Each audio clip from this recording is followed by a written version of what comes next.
ai video do share rồi cái tàu này ông share mẹ friend mẹ nát ra cái đầu về ông share mà rồi khăng rồi ta rồi nát ra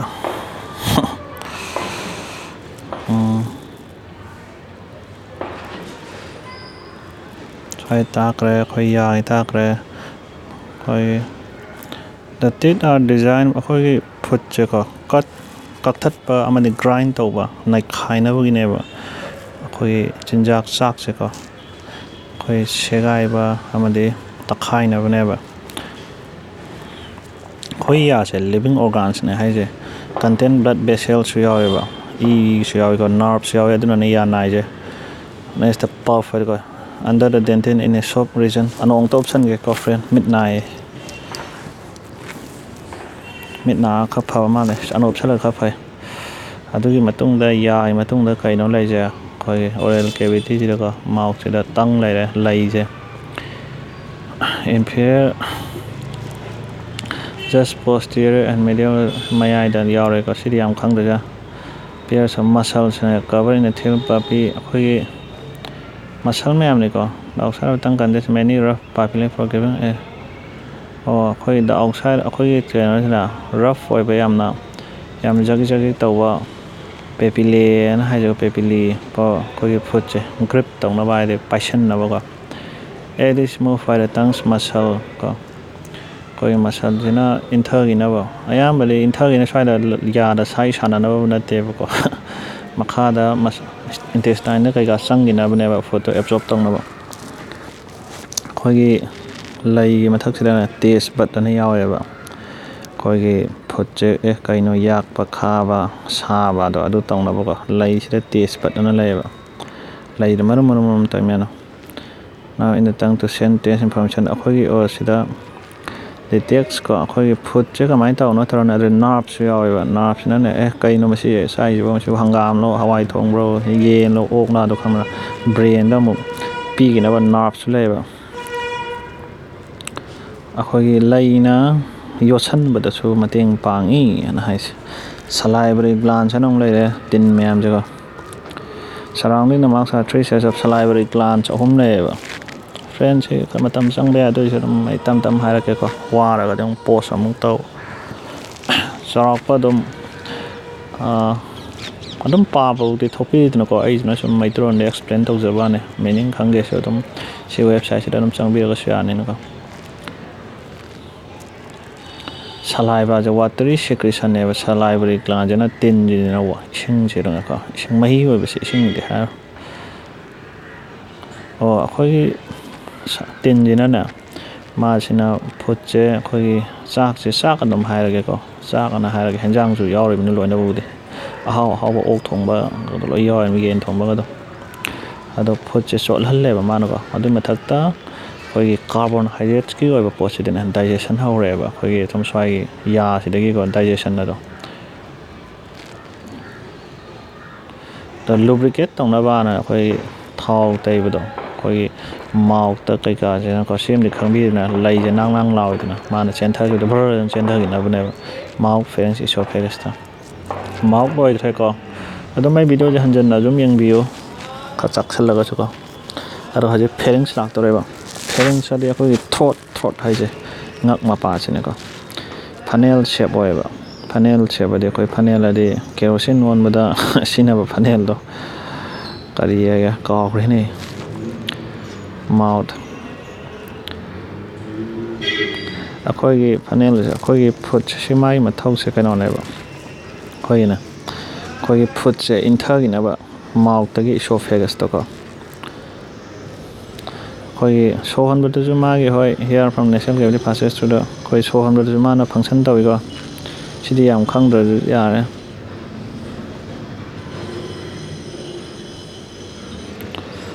koi ando esophagus ong la je esophagus na koi gi pharynx ta gi ko koi stomach ta connect taw se kano ne ba upper gastrointestinal tract so my system yang khang da sia na sigi na te nine tak te ko mana esophagus to la ni sigi marin je koi yen se ma da u da nung khang na ngak ki do marin le yaw silai re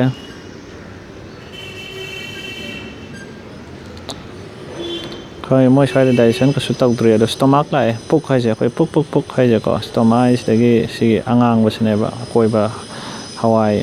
ꯍꯋꯥꯏ ꯃꯥꯟꯕꯁꯦꯀꯣ ꯑꯩꯈꯣꯏꯒꯤ left ꯁꯥꯏꯗꯇꯅꯤꯀꯣ ꯌꯥꯎꯔꯤꯁꯦ ꯑꯣꯏꯅꯥꯔꯣꯝꯗꯅꯦꯕ ꯑꯩꯈꯣꯏꯒꯤ ꯄꯨꯛꯅ ꯌꯥꯎꯔꯤꯁꯦ stomach ꯍꯥꯏꯁꯦ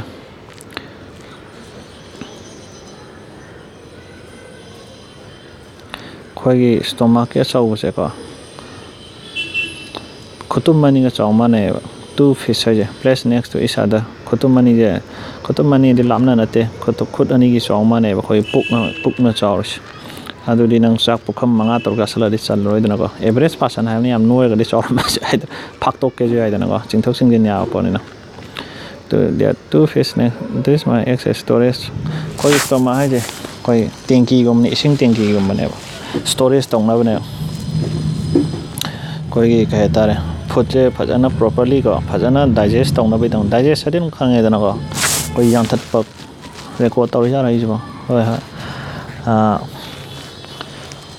ꯑꯩꯈꯣꯏꯒꯤ ꯀꯩ ꯍꯥꯏꯇꯥꯔꯦ digest ꯇꯧꯕꯒꯤ ꯃꯇꯝ ꯄꯤꯅꯕ ꯁꯤ ꯁ꯭ꯇꯣꯔꯦꯖ ꯑꯣꯏꯕ ꯄꯣꯠꯅꯦꯕ ꯀꯩ ꯍꯥꯏꯇꯥꯔꯦ ꯇꯦꯡꯀꯤ ꯍꯥꯏꯇꯥꯔꯦꯀꯣ ꯑꯗꯨꯒ ꯑꯩꯈꯣꯏꯒꯤ ꯄꯨꯛꯇ ꯍꯥꯏꯗ꯭ꯔꯣꯀ꯭ꯂꯣꯔꯤꯛ ꯑꯦꯁꯤꯠꯁ ꯌꯥꯝ ꯌꯥꯎꯋꯦꯕ ꯑꯗꯨꯅꯅꯦ ꯑꯩꯈꯣꯏ ꯄꯨꯛ ꯆꯥꯏꯉꯩ ꯇꯧꯔꯤꯁꯦ also contains hydrochloric acid and digestive enzymes that continue digestion from that begin in the mouth ꯑꯩꯈꯣই ꯗꯥꯏꯖꯦꯁꯟꯕꯨꯗꯤ ꯍꯣꯏ ꯃꯥꯎꯠꯇꯒꯤ ꯊꯣꯛꯂꯛꯈ꯭ꯔꯦꯀꯣ ꯉꯁꯥꯏ ꯁꯂꯥꯏꯕꯔꯤ ꯒ꯭ꯂꯥꯟ ꯃꯌꯥꯝꯗꯨꯅ ꯁꯂꯥꯏꯕ꯭ꯔꯥꯗꯨꯅꯀꯣ ꯑꯦꯁꯤꯠ ꯄꯨꯊꯣꯔꯛꯄꯅꯤꯅ ꯃꯣꯏꯁꯨꯀꯣ ꯍꯥꯏꯗ꯭ꯔꯣꯀ꯭ꯂꯣꯔꯤक ꯑꯦꯁꯤꯠ ꯌꯥꯎꯔꯦ ꯗꯥꯏꯖꯦꯁꯇꯤቭ ꯑꯦꯟꯖꯥꯏꯝꯁ ꯃꯌꯥꯝ ꯑꯃꯁꯨ ꯌꯥꯎꯋꯦꯕ ꯄꯨꯛꯁꯤꯗꯀꯣ ꯄꯨꯛ ꯄꯨꯛꯇ ꯀꯥꯞꯁꯤꯜꯂꯛꯀꯗꯣꯏꯅꯤꯅꯒ ꯑꯗꯨꯗꯒꯤ ꯁ꯭ꯃꯣꯜ ꯏꯟꯇꯦꯁꯇꯥꯏꯟ ꯑꯃꯨꯛ ꯌꯧꯔꯛꯑꯁꯦ ꯑꯩꯈꯣꯏ ꯏꯟꯇꯦꯁꯇꯥꯏꯟ ꯁꯦ ꯑꯩꯈꯣꯏꯒꯤ ꯏꯟꯇꯦꯁꯇꯥꯏꯟꯁꯦꯀꯣ ꯑꯩꯈꯣই ꯏꯟꯆꯤ ꯑꯃꯨꯛꯇꯪꯅꯦꯕ ꯃꯥꯒꯤ ꯑꯩꯈꯣꯏꯒꯤ ꯀꯩꯅꯣ ꯍꯥꯏꯇꯥꯔꯦ ꯗꯥꯏꯃꯤꯇꯔꯗꯤ ꯈꯪꯉꯤꯗꯅꯀꯣ ꯗꯥꯏꯃꯤꯇꯔꯗꯤ ꯑꯩꯈꯣꯏ ꯄꯥꯏꯞꯇꯨꯒꯤ ꯑꯔꯥꯎꯕꯗꯣ ꯗꯥꯏꯃꯤꯇꯔ ꯀꯧꯏꯗꯅ ꯇ꯭ꯌꯨꯕ ꯍꯥꯏꯔꯤꯁꯤꯅꯦ ꯑꯗꯨꯒꯤ ꯑꯔꯥꯎꯕꯗꯣ ꯑꯗꯨ ꯑꯔꯥꯎꯕꯗꯤ ꯃꯥꯏ ꯁꯔꯀꯝꯐꯔꯦꯟꯁꯇꯣ ꯅꯠꯇꯕꯤꯗ ꯑꯔꯥꯎꯕꯗꯣ ꯗꯥꯏꯃꯤꯇꯔ ꯍꯥꯏꯗꯅꯀꯣ ꯌꯥꯝ ꯁꯥꯡꯕ ꯌꯥꯝꯅ ꯄꯥꯕ ꯇ꯭ꯌꯨꯕꯅꯦ ꯍꯥꯏꯁꯤꯒ 1 inch in diameter ꯑꯗꯨꯒ ꯐꯨꯠ 10 ꯁꯥꯡꯉꯦ ꯍꯥꯏꯁꯤꯅ ꯑꯩꯈꯣꯏ ꯄꯨꯛꯁꯤꯗ ꯁ꯭ꯃꯣꯜ ꯏꯟꯇꯦꯁꯇꯥꯏꯟꯁꯦ ꯈꯛꯇꯪꯗ ꯐꯨꯠ 10 ꯎꯔꯨ ꯌꯩꯁꯜꯂꯒ ꯂꯩꯔꯤꯅꯦꯕ ꯅꯠꯇ꯭ꯔꯥ part of lower gastrointestinal tract ꯑꯅ ꯍꯥꯏꯔꯦ ꯃꯥꯁꯦꯀꯣ ꯄꯥꯔꯠꯅꯦ ꯁꯔꯨꯛ ꯑꯃꯅꯦꯕ ꯃꯥꯁꯨ ꯖꯁ ꯄꯨꯛ ꯍꯦꯛ ꯃꯈꯥꯗꯅꯤ ꯂꯩꯔꯤꯁꯦ ꯉꯁꯥꯏꯗꯩ ꯇꯧꯔꯤꯅ ꯑꯗꯨꯒ and takes up most of the space in the abdominal cavity ꯑꯌꯥꯝꯕꯅ ꯃꯉꯣꯟꯗ ꯁꯤꯗ ꯀꯩꯅꯣ ꯇꯧꯕꯩꯅꯦ ꯑꯩꯈꯣꯏꯒꯤ ꯐꯨꯗꯁꯦ ꯆꯥꯊꯣꯛꯈꯤꯕ ꯁ꯭ꯇꯣꯔ ꯇꯧꯔꯤ ꯃꯌꯥꯝꯗꯣ ꯁꯤꯗꯒꯤ ꯆꯨꯞꯁꯟꯅꯕꯅꯦꯕ ꯑꯗꯨꯒꯤꯗꯃꯛꯇꯅꯦ ꯌꯥꯝ ꯁꯥꯡꯉꯦ holes and inside is many of rich and full of folds and ridges ꯃꯌꯥꯝ ꯑꯃ ꯂꯩ folds ꯃꯌꯥꯝ ꯂꯩ ꯐꯨꯗꯁꯦ ꯏꯟꯊꯣꯛ ꯏꯟꯁꯤꯟ ꯇꯧꯗꯨꯅ ꯁꯣꯝꯗ ꯐꯤꯜꯇꯔ ꯇꯧꯍꯧꯅꯕꯒꯤꯁꯤꯅꯤꯗ ꯑꯌꯥꯝꯕꯅ food and absorption of nutrients ꯀꯣ these folds ꯐꯣꯟꯅꯗꯤ ꯌꯥꯝꯅ ꯎꯔꯨ ꯂꯩꯁꯟꯗꯅ ꯁꯤꯗ ꯂꯩ ꯃꯌꯥꯝꯁꯦ ꯈꯪꯉꯦꯗꯅ ꯁꯤꯁꯦ ꯁꯤꯗꯩꯁꯤꯗ ꯑꯦꯕꯖꯣꯔꯞꯁꯟ ꯇꯧꯅꯕ ꯐꯨꯗꯈꯩꯁꯦꯀꯣ ꯁꯤꯗ ꯎꯔꯤꯗꯅ ꯁꯤꯁꯦ ꯁ꯭ꯃꯣꯜ ꯏꯟꯇꯦꯁꯇꯥꯏꯟꯅꯦꯕ ꯑꯉꯥꯡꯕꯁꯦ ꯁꯤꯗꯩꯁꯤꯗꯅꯦ ꯑꯩꯈꯣꯏꯒꯤ ꯐꯨꯗꯁꯦ ꯑꯦꯕꯖꯣꯔꯞ ꯇꯧꯅꯕ ꯈꯣꯠꯅꯕꯅꯤ ꯑꯗꯨꯒꯤꯅꯤ ꯌꯥꯝꯅ ꯗꯥꯏꯖꯦꯁꯟ ꯇꯧꯕ ꯑꯦꯕꯖꯣꯔꯞꯁꯨ ꯇꯧ ꯑꯩꯈꯣꯏꯅ ꯌꯦꯡꯉꯨꯅꯦꯁꯦ ꯑꯩꯈꯣꯏꯒꯤ ꯁꯤꯗꯒꯤꯅꯦ by the time food leaves the small intestine ꯍꯥꯏꯁꯦꯀꯣ ꯑꯩꯈꯣꯏꯒꯤ around 90% ꯑꯩꯈꯣꯏꯒꯤ ꯆꯥꯕꯗꯅꯦ ꯁꯝꯅ ꯍꯥꯏꯔꯕꯗ ꯑꯩꯈꯣꯏꯒꯤ ꯐꯨꯗꯁꯤꯒꯤꯅꯦ ꯆꯥꯗ꯭ꯔ 90% 90%ꯗꯤ ꯂꯣꯏꯅ ꯂꯧꯊꯣꯛꯈ꯭ꯔꯕꯅꯦ that enter it ꯍꯥꯏꯁꯦ around 90% all nutrientsꯅꯤꯀꯣ ꯀꯥꯟꯅꯕ ꯃꯌꯥꯝꯗꯣ ꯂꯣꯏ ꯂꯧꯊꯣꯛꯍꯧꯔꯕꯅꯦ small intestine ꯁꯝꯅ ꯍꯥꯏꯔꯒꯗꯤ ꯑꯩꯈꯣꯏꯒꯤ ꯀꯩ ꯍꯥꯏꯇꯥꯔꯦ ꯌꯥꯝꯅ ꯀꯥꯟꯅꯕꯀꯣ small intestine ꯌꯥꯎꯔꯛꯇꯗꯤ ꯑꯩꯈꯣꯏꯒꯤ ꯆꯥꯕꯒ ꯑꯗꯨꯝ ꯀꯥꯞꯊꯣꯛꯈ꯭ꯔꯅꯦꯕ ꯐꯥꯏꯗꯔꯛꯑꯅꯦꯕ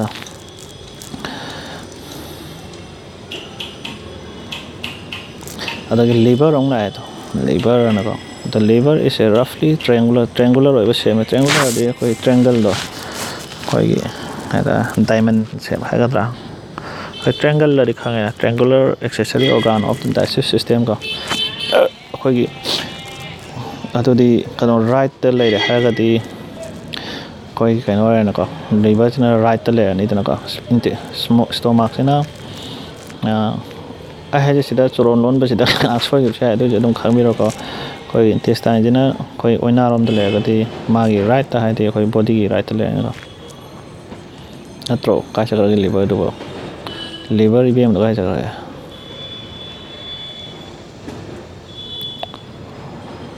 ꯍꯣꯏ ꯍꯣꯏ ꯍꯣꯏ ꯇꯣꯁꯇꯔ ꯂꯩꯔꯦ ꯃꯊꯛꯁꯤꯗ ꯀꯨꯞꯄ ꯀꯥꯂꯦꯖꯥꯁꯦ ꯍꯥꯎꯗꯧ ꯃꯥꯟꯗ꯭ꯔꯥ ꯋꯥꯔꯤꯗꯤ ꯍꯣꯏ ꯍꯣꯏ ꯍꯣꯏ ꯁꯤ ꯂꯩꯔꯦꯅꯀꯣ ꯗꯥꯏꯐ꯭ꯔꯥꯝꯒꯤ ꯑꯃ ꯍꯥꯟꯅ ꯁꯨꯄꯤꯌꯔ ꯇꯨ ꯁ꯭ꯃꯣꯜ ꯁ꯭ꯃꯣꯜ ꯏꯟꯇꯦꯁꯇꯥꯏꯟꯒꯤꯗꯤ ꯃꯊꯛꯇ ꯑꯣꯏꯕ ꯈꯪꯕ꯭ꯔꯥ ꯂꯤꯚꯔꯁꯦ 3 pound ꯂꯨꯝꯃꯦ ꯍꯥꯏꯌꯦ ꯄꯥꯎꯟ ꯑꯃꯁꯦ ꯀꯌꯥꯅꯣ ꯌꯦꯡꯉꯁꯤꯗ ꯄꯥꯎꯟ ꯑꯃ 3 pounds ꯀꯌꯥꯅꯣ ꯑꯗꯨꯒ ꯀꯦꯖꯤꯗ ꯌꯦꯡꯉꯁꯦꯕ ꯀꯤꯂꯣ ꯑꯃꯒꯅꯦ ꯁꯝꯅ ꯍꯥꯏꯔꯕꯗ ꯀꯩꯅꯣꯅꯦꯕ ꯁꯝꯅ ꯍꯥꯏꯔꯕꯗ ꯀꯤꯂꯣꯒ꯭ꯔꯥꯝꯁꯦ ꯀꯤꯂꯣ ꯑꯃꯒ ꯒ꯭ꯔꯥꯝ 300ꯃꯨꯛꯅꯦꯕ 3 pounds ꯍꯥꯏꯁꯦ ꯈꯪꯉꯦꯅ ꯈꯪꯕꯤꯔꯒ friend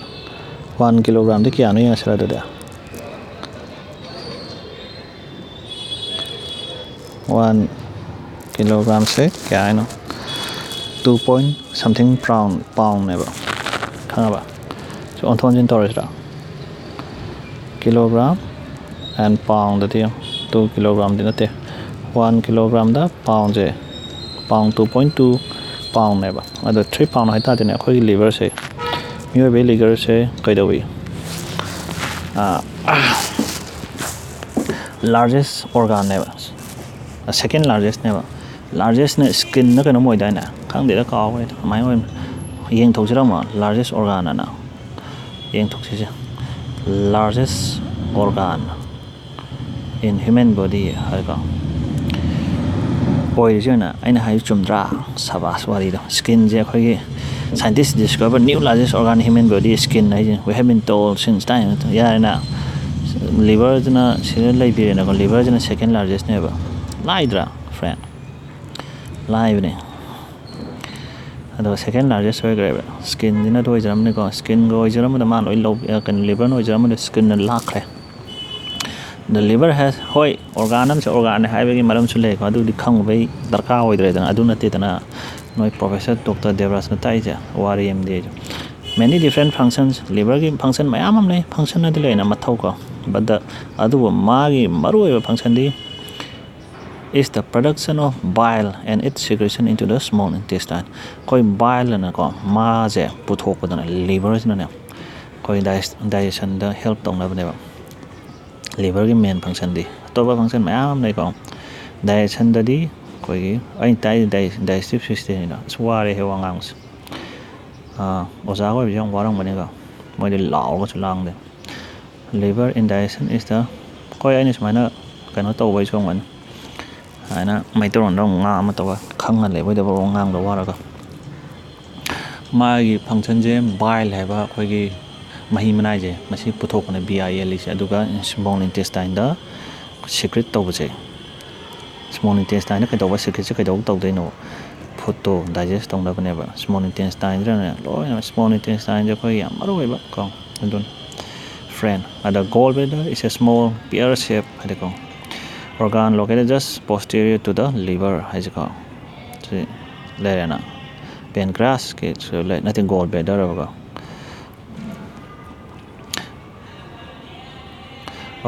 koi gallbladder da lakte ne liver da gi bile man khan the gallbladder is used to store and recycle excess bile from the small intestine so that it can be used for the digestion of subsequent meals the gallbladder is used to store and recycle excess bile ma'am bill da hai bile hai don from the small intestine ko koi ahen ma ma'am do liver thorpa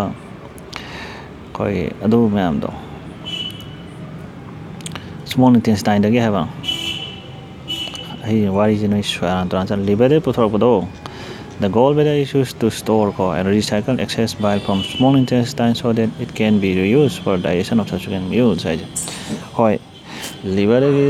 small intestine da bile phara capsule ani na ada ahen ma myam do small intestine na singra human body singra ado ahen ma myam do bile do mangdre dana amung sina yare dana gallbladder je store to sel thamba na no nang hang lai oi food je lak ta ga jo no ko aduni se yamna khangjal ro na ko ngau tare sum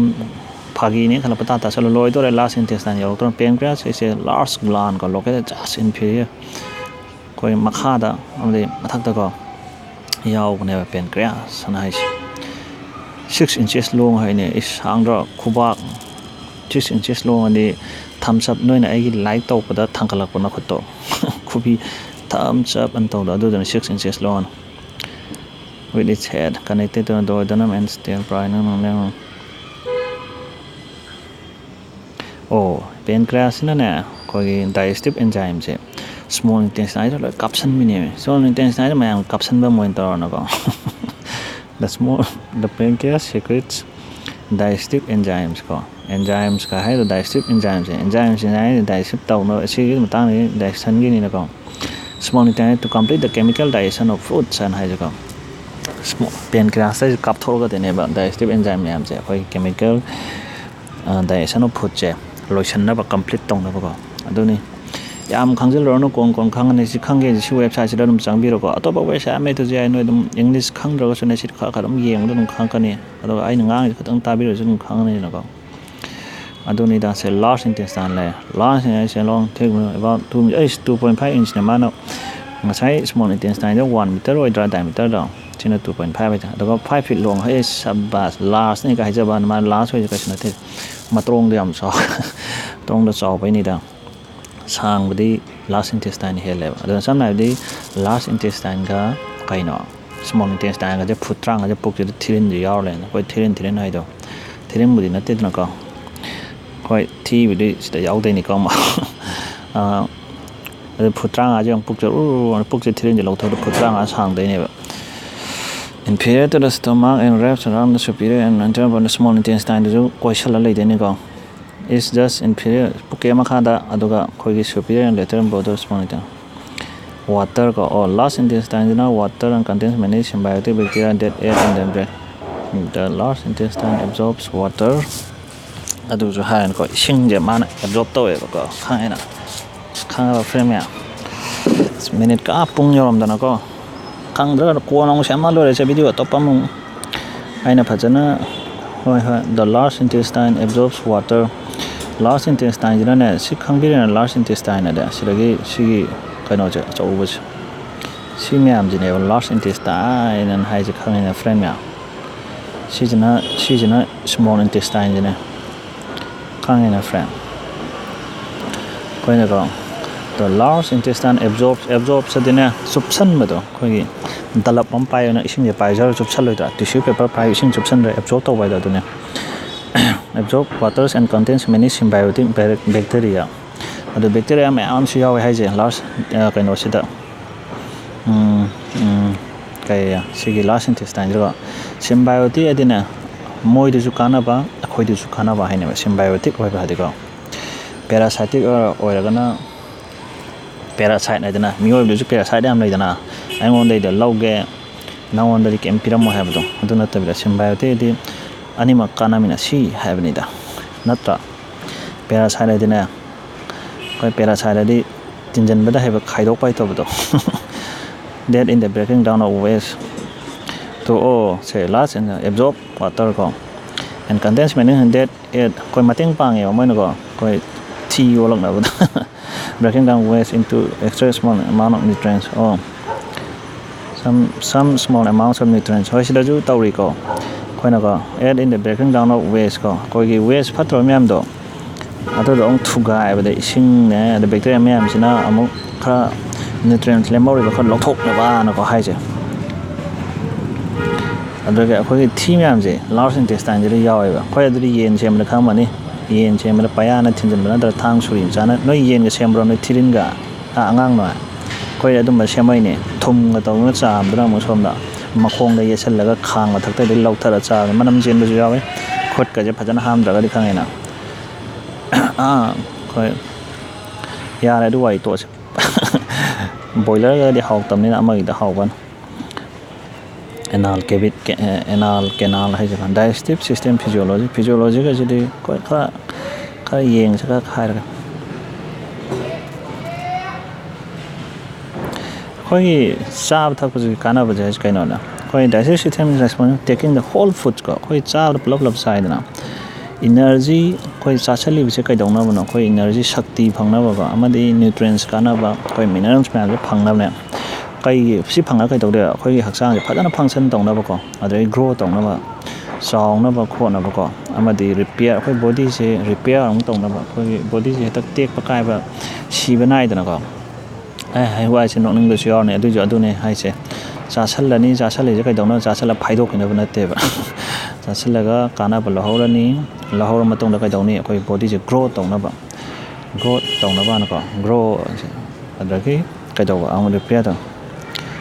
ꯑꯗꯨꯒ ꯑꯩꯈꯣꯏꯒꯤ 6 primary system ꯑꯃꯨꯛ ꯍꯥꯏꯔꯛꯑꯒꯦꯕ ꯑꯗꯨꯕꯨꯗꯤ ꯉꯁꯥꯏ ꯍꯥꯏꯈ꯭ꯔꯦꯗꯅꯀꯣ ꯉꯁꯤꯗꯤ ꯆꯞ ꯃꯥꯟꯅꯔꯦ ingestion secretion protein mixing movement ꯁꯤꯁꯤꯗꯤ ꯁꯤꯗꯤ ꯑꯃꯨꯛ ꯇꯣꯉꯥꯟꯅ ꯑꯃꯨꯛ ꯍꯥꯏꯗꯗꯤ ꯌꯥꯝ ꯁꯥꯡꯈ꯭ꯔꯅꯤ ꯑꯩꯁꯨ ꯁꯣꯝꯗ ꯁꯤꯔꯅꯦꯕ ꯋꯥ ꯉꯥꯡꯕꯗꯣ ꯂꯣꯏꯕꯨꯗꯤ ꯂꯣꯏꯔꯦ ꯑꯁ ꯍꯥꯏꯖꯔꯝꯃꯒꯦꯁꯦ ꯐ꯭ꯔꯦꯟ ꯃꯌꯥꯝꯁꯤꯕꯨ ꯀꯩꯗꯧꯋꯦ ꯃꯤꯅꯤꯠ 2-3ꯗ ꯍꯥꯏꯔꯝꯃꯒꯦ ꯃꯤꯅꯤꯠ 5 ꯆꯪꯉꯁꯨ ꯑꯩꯈꯣꯏ digestive system physiology ꯑꯅ ꯍꯥꯏꯔꯦꯅꯀꯣ the 6 primary process of the digestive system ingestion of food ꯆꯥꯕ ꯀꯣ ꯑꯩꯈꯣই ingestion ꯍꯥꯏꯗꯤ ꯈꯅꯥꯎꯗ ꯍꯥꯞꯆꯟꯕꯗꯣ ꯅꯣꯏ ꯆꯥꯃꯁꯅ ꯍꯥꯞꯀꯦꯔꯥ ꯐꯣꯛꯅ ꯍꯥꯞꯀꯦꯔꯥ ꯆꯣꯞꯁꯇꯤꯛꯅ ꯍꯥꯞꯀꯦꯔꯥ ꯈꯨꯠ ꯑꯣꯏꯅꯥꯅ ꯍꯥꯞꯀꯦꯔꯥ ꯌꯦꯠꯅ ꯍꯥꯞꯀꯦꯔꯥꯀꯣ ꯑꯗꯨꯒ ꯃꯊꯪꯁꯦ ꯑꯃꯨꯛ ꯃꯥꯒꯤ ꯁꯤꯁꯇꯦꯝ ꯃꯥꯒꯤ ꯄ꯭ꯔꯣꯁꯦꯁꯁꯦꯀꯣ secretion of fluids and digestive enzymes ꯄꯣꯠꯁꯦ ꯈꯤꯇꯪ ꯍꯥꯞꯆꯤꯜꯂꯒ ꯌꯥꯗꯦꯕ ꯑꯩꯈꯣꯏꯒꯤ secrete ꯇꯧꯔꯛꯑꯦ salivaꯒꯨꯝꯕ ꯇꯧꯔꯒ ꯅꯥꯟꯊꯈꯤꯕꯗ ꯂꯥꯏꯅꯕ ꯑꯃꯗꯤ digestive enzyme ꯁꯨꯃꯥꯏꯅ ꯑꯩꯈꯣꯏꯅ ꯌꯥꯁꯤꯅ ꯈꯤꯇꯪ ꯌꯥꯗꯦꯕ digestive enzymeꯁꯤꯅ ꯑꯃꯨꯛ ꯇꯨꯝꯍꯟꯗꯣꯏꯅꯦꯕ ꯑꯗꯨꯗꯒꯤ ꯑꯃꯨꯛ mixing ꯇꯣꯠꯁꯜꯂꯅꯤꯀꯣ movement of waste through the body ꯑꯩꯈꯣꯏ ꯇꯣꯠꯂ ꯃꯇꯨꯡꯗ ꯑꯃꯨꯛ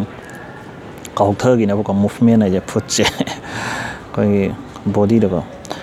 ꯑꯗꯨꯒ digestion of food into smaller pieces ꯀꯩꯅꯣꯗ absorb ꯇꯧꯕꯁꯤꯗꯤ ꯑꯩꯈꯣꯏ ꯀꯥꯏꯗꯒꯤ ꯅꯨꯡꯗ absorb ꯇꯧ ꯉꯝꯗꯦꯕ ꯁꯝꯅ ꯍꯥꯏꯔꯕꯗ ꯍꯪꯒꯥꯝ ꯃꯀꯥ ꯑꯃꯗꯣ ꯌꯦꯟ ꯀꯦꯞꯁꯨꯜ ꯈꯔ ꯁꯥꯏꯔ ꯊꯥꯗꯈꯤꯕꯗꯣ ꯑꯗꯨꯗꯣ absorb ꯇꯧꯕ ꯌꯥꯔꯣꯏꯕ ꯑꯗꯨꯗꯣ ꯌꯥꯝ ꯊꯨꯅ smaller pieces ꯍꯥꯏꯁꯦꯀꯣ ꯅꯪꯅ ꯍꯥꯎꯅ ꯌꯦꯟꯒ ꯆꯥꯈ꯭ꯔꯤꯕ ꯁꯣꯝꯗ ꯆꯥꯔꯤ ꯃꯌꯥꯝꯁꯦ ꯑꯗꯨꯗꯣ ꯄꯨꯂꯞꯅ absorb ꯇꯧꯕ ꯌꯥꯔꯣꯏꯕ ꯑꯗꯨꯗꯣ ꯊꯨꯒꯥꯏꯔꯀꯥꯟꯗꯀꯣ ꯀꯦꯃꯤꯀꯦꯜ ꯃꯌꯥꯝꯁꯤꯅꯀꯣ ꯑꯗꯨ ꯊꯨꯒꯥꯏꯔꯀꯥꯟꯁꯤꯗ ꯆꯨꯞꯁꯟꯕ ꯉꯝꯗꯣꯏꯅꯦꯕ ꯑꯗꯨꯒ absorption of nutrients ꯍꯥꯏꯁꯦ ꯁꯤꯅꯤꯗꯅ ꯑꯗꯒꯤ ꯑꯃꯨꯛ excretion of ꯑꯗ ꯂꯦꯝꯍꯧꯕ ꯃꯌꯥꯝꯗꯣ ꯑꯃꯨꯛ ꯐꯥꯏꯗꯣꯛꯇ ꯌꯥꯗꯦꯗꯅ ꯐꯥꯏꯗꯣꯛꯇ꯭ꯔꯒꯗꯤ ꯀꯥꯏꯗꯒꯤ ꯐꯨꯟꯀꯠ ꯁꯤꯔꯣꯏꯗ꯭ꯔꯣ the first function of digestion is ingestion or the intake of food ꯍꯥꯏꯁꯤꯀꯣ ꯆꯥꯁꯟꯕꯁꯤꯕꯨꯅꯤ ꯊꯤꯕꯣꯡ ꯀꯠꯄꯁꯦ ꯆꯥꯕꯗꯒꯤ ꯑꯩꯈꯣꯏ ꯐꯨꯗꯁꯦ ꯂꯣꯏ ꯆꯪꯉꯤꯗꯅ ꯁꯔꯃꯤꯂꯥꯡꯒꯨꯝꯕ ꯃꯅꯥꯇꯣꯟꯗ ꯍꯥꯞꯆꯟꯕꯅ ꯑꯗꯨꯁꯨ ꯃꯥꯎꯠꯅꯤꯗꯅꯀꯣ ꯑꯗꯒꯤ ꯁꯤꯗꯤ ꯍꯥꯏꯈ꯭ꯔꯦ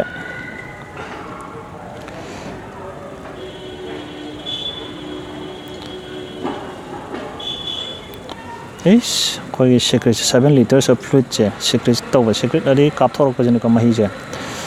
ꯀꯥꯞꯊꯣꯔꯛꯄ ꯑꯗꯨꯝ ꯍꯥꯏꯔꯒ ꯐꯣꯔꯁ ꯀꯌꯥꯝ ꯀꯟꯅ ꯀꯥꯞꯊꯣꯛꯏꯅꯣ ꯑꯗꯨꯗꯤ ꯈꯪꯗꯦ ꯌꯥꯝ ꯀꯟꯅꯗꯤ ꯀꯥꯞꯄꯝꯕ ꯅꯠꯇ꯭ꯔꯗꯤ ꯁꯦꯒꯥꯏ ꯂꯣꯏꯇꯥꯔꯦ ꯕꯣꯗꯤ ꯃꯅꯨꯡꯗ ꯂꯣꯏꯅ digestive system secrets around 7 liters of fluids ꯍꯥꯏꯁꯤꯅꯤ ꯅꯣꯡꯃꯗ 7 liters ꯃꯥꯏꯕ saliva mucus hydrochloric acids enzymes and bile saliva moisten dry food ꯀꯣ ꯑꯀꯪꯕ ꯃꯌꯥꯝ contains salivary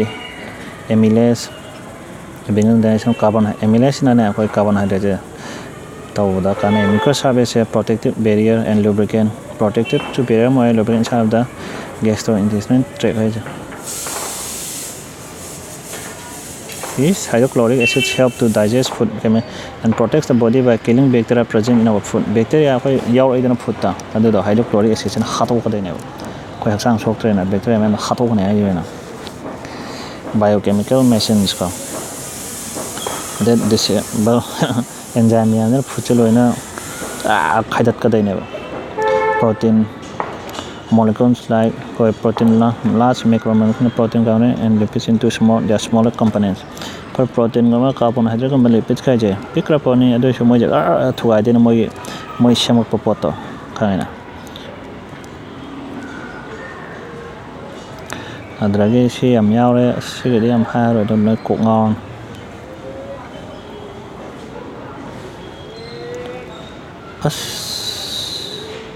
ꯐ꯭ꯔꯦꯟ ꯃꯌꯥꯝ ꯅꯣꯏꯁꯨ ꯀꯣꯛ ꯉꯥꯎꯔꯅꯤ ꯑꯩꯁꯨ ꯀꯣꯛ ꯉꯥꯎꯔꯅꯤ ꯐꯥꯏꯗꯣꯛꯄꯒꯤ ꯑꯣꯏꯅ ꯇꯧꯔ ꯂꯣꯏꯁꯤꯜꯂꯁꯤꯔꯥ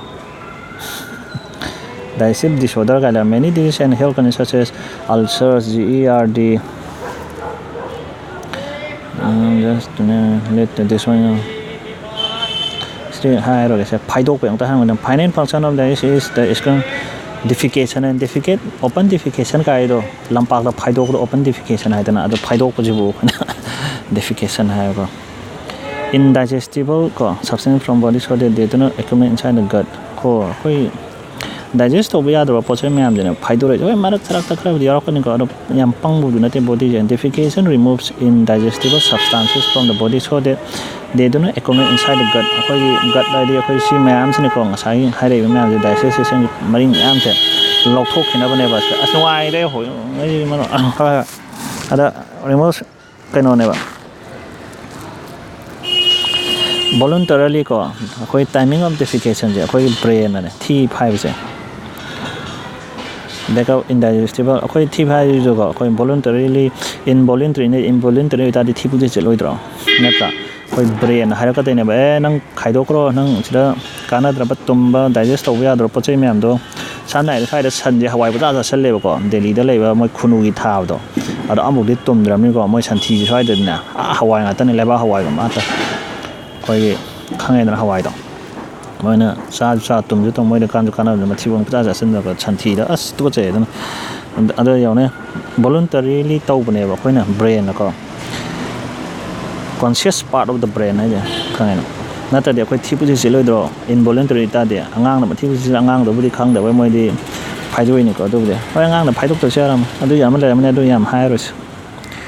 backup akoi pongai le chan da na ne ba thi phai dok te ya de ba absorption jo absorption jang tak la ge cha ai ye khaw di chonggang ni to le pung changam da na ko friend once food has been reduced to its building blocks or akoi food che ma gi building blocks che samna yum mam thugai da chek mayam tholok ba do bilamdi gumba adu building block ni da na chek amon do adu goi da thuai ma thung da chek ga jong chupsan gi de ne ba yum du plap chaw chupsan lo du ya roi da ko friend khangai na yum do ma plap ayo salo di chupsan lo di ya roi na ma chong building block myam do thuai pa ta absorb tong na ba absorption je koi puk ta gi hore ba chupsan ba with simple molecules like water and alcohol being absorbed directly into the bloodstream to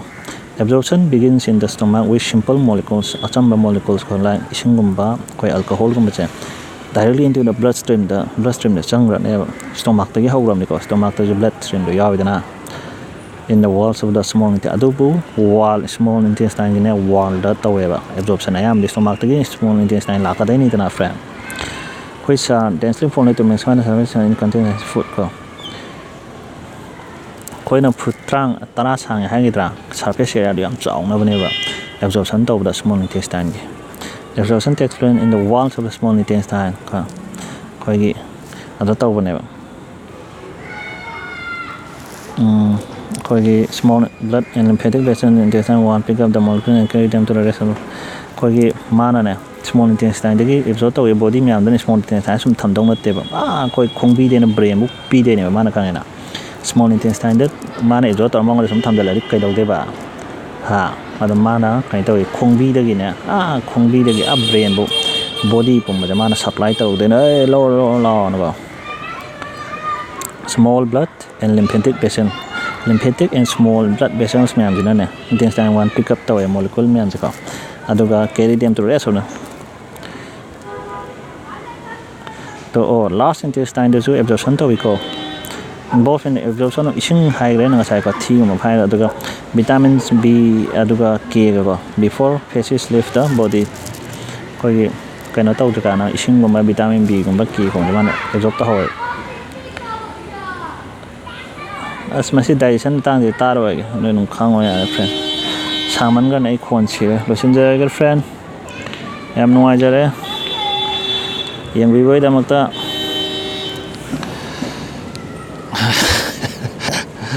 yang bi dang ta yam nuai jare friend ado kai hai ne to pa de khang de ai ngang che kana na bu yan tam dai no de khang de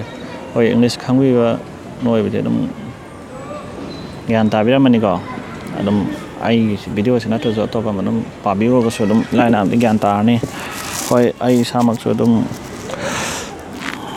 gan ta ge line ko do ai ta da kha su yam hen jen na khong ro so samna lo cycle thau bu se ka mai thong ni do nang aerodynamics physics khang ra su ai do na ko aduna cycle thau do kitang sum charaw ka ta pa na ka mai thoi no do nang bike am thau ye je physics ki aerodynamics khang ra su ai na ko aeroplane tong da nang aeroplane je ka mai pilot na pa khang ra su ai do na koi charaw pa khang ngau de ka tak sa ne koi friend messenger ge mini kan sang am de ne khang da sa mini tram li siang ra like tawagadi si thumbs up taw si 6 inch ni khangra si je masai kari no 6 inch to pancreas to kai no go bladder ra smai ma sang have da adaga khoi small intestine gi diameter di si ni ko 1 inch ham na tro ado amadu 2.5 sang so ne je putrang ayo mi asang thirin de kai de ma small intestine si sa salo side gi saliva la ani phut che ko si sa sam si mouth ha ko saliva thola ne ba gland le ba saliva piting kap thola ni ko phut che moisten tor ne ado koi carbohydrate breakdown tor ni adagi pharynx to ko pan gi na pharynx ki function jina sa da lungs ta sang gi na ko air da adagi pharynx lo kai no esophagus ngan kap thai na stomach te yo budai de hydrochloric acid myam digestive enzyme man pai thora ni ko yaw bra koi ne yaw ne adre food ka hatu ni man ko bacteria ga yaw de adagi kai do ba fa adu lo daga koi gi kai ta adagi liver jina ko thabak je pangthor ka de ne liver jina bile kap thora yan bile kap thon small intestine kapsul ni small intestine de kai no tawra ni kari mana